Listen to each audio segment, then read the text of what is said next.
పాదువపురపు పావన చరితుడా పాదువపురపు పావన చరితుడా పరమ పవిత్రుడా ప్రార్థన పరుడా.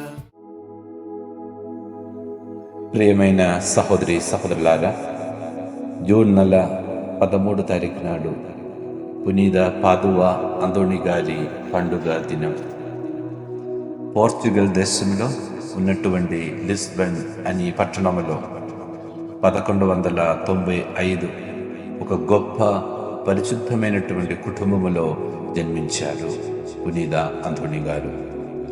జూన్ 13 తారీఖు నాడు 1231లో మరణించారు.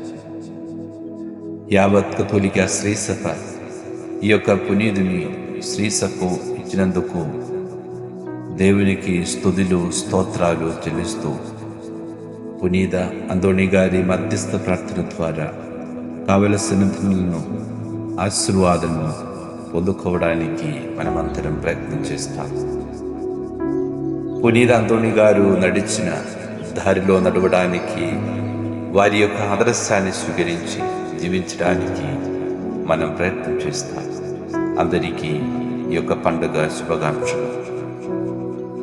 అంతోని వారి యొక్క జీవితాన్ని మనం ధ్యానం చేసినప్పుడు 3 ముఖ్యమైన సుగుణాలు కనపడుతున్నాయి, అంశాలు కనపడుతున్నాయి.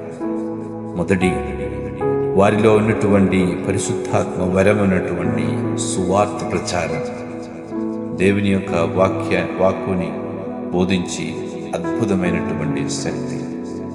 రెండవది, ఆయన ద్వారా దేవుడు చేసినటువంటి అసామాన్యమైనటువంటి అద్భుతాలు. మూడవది, ఎక్కువ మాట్లాడే కానీ అంతోని వారికి పేదల పట్ల ఉన్నటువంటి ప్రేమ. అదేవిధముగా ముఖ్యంగా పునీత అంతోని గారు దివ్యప్రసాదం, దివ్యపూజాబలి ఆరాధన అంటే చాలా ఇష్టం. కాబట్టి ప్రియులారా, మనం జూన్ నెలలో ఉన్నాము.